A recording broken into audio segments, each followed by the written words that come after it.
For the overall industry assessment, we decided to look at the five forces model. For the first aspect, rivalry, we decided to rate this industry as high against its rivals, simply because even though there's a couple of big competitors within it, there's very aggressive competition between them. So they're constantly trying to one-up each other in terms of abilities to be autonomous within the vehicles, price points, and general technological advancements within each car.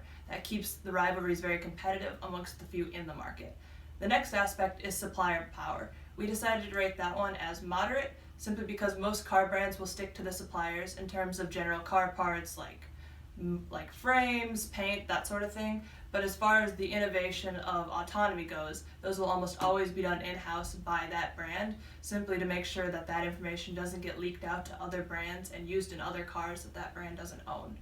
For buyer power, we decided to rate this one as moderate as well. Although there are options for customers to buy a bunch of different cars in the market, customers are limited to what brands are available to them directly, as most customers tend to purchase them from dealerships directly. So that obviously leads to customers having moderate ability to choose which cars they want, but not necessarily all the options available to them simply due to their location.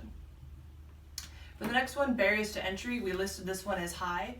Obviously, with a huge technological advancement, it comes with a very high price tag, meaning that some brands are necessarily inclined to invest that money into it in order to get the payback or potential payback of going autonomous or semi-autonomous. So that price barrier really is what keeps certain brands in and certain brands out.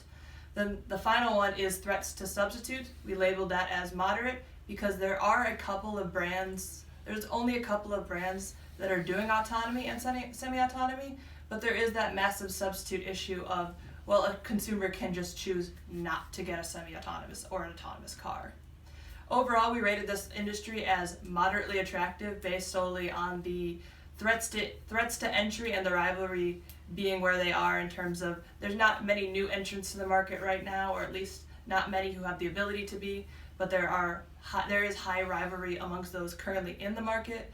And then with the moderate buyer and supplier power, that way customers and supplier are both pretty evenly matched in terms of the strength and control of where the market goes.